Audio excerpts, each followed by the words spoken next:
আজকে আমি পটল পনির দিয়ে একটা নতুন রেসিপি রান্না করি। এখানে পটলগুলো কিন্তু না সাইডে চেরা আছে, আর বাড়ির বানানো ছানাটাকে আমি নিয়ে চিপে রল প্রেস করে এটা পনির চেপে নিয়ে এসেছি। এখানে আমি একটু হোয়াইট অয়েল দিয়েছি আর একটু ঘি দেবো।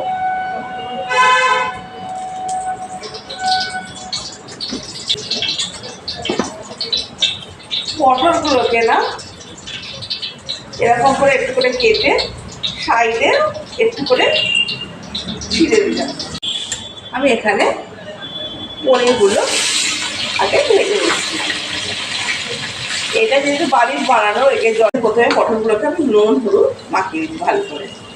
মোটামুটি ভাজা হয়েছে গো, এটা গায়ে আঁচ লাগছে না। ভালো করে পটলগুলোকে ভেজে দিচ্ছি। পটলগুলোকে ভালো করে ভেজে নেব।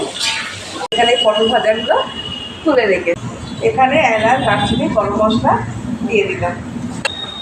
হালকা একটু ঘি দিচ্ছি।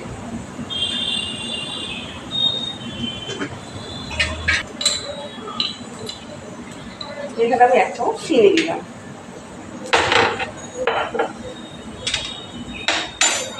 টমেটো আর আদা পেস্ট এখানে থাকবে।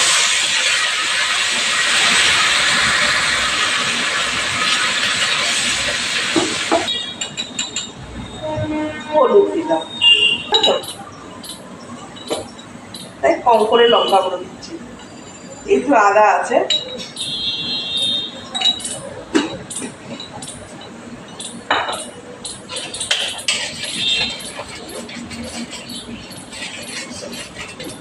এখানে আমি একটু জিরে গুঁড়ো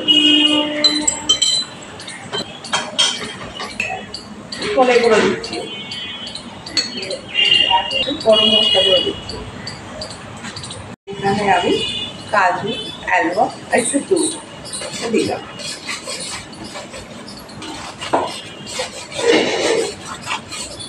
তখন তো ভাজার সময় একটু নুন দিয়েছিলাম, তাই একটু নুন দিলাম।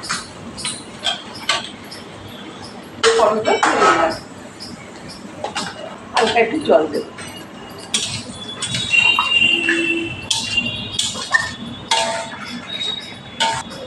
এটা ধিমে আছে একটু হবে।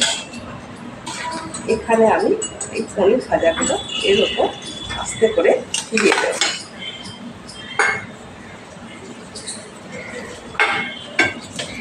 আমি গ্যাসটা অফ করে দিই।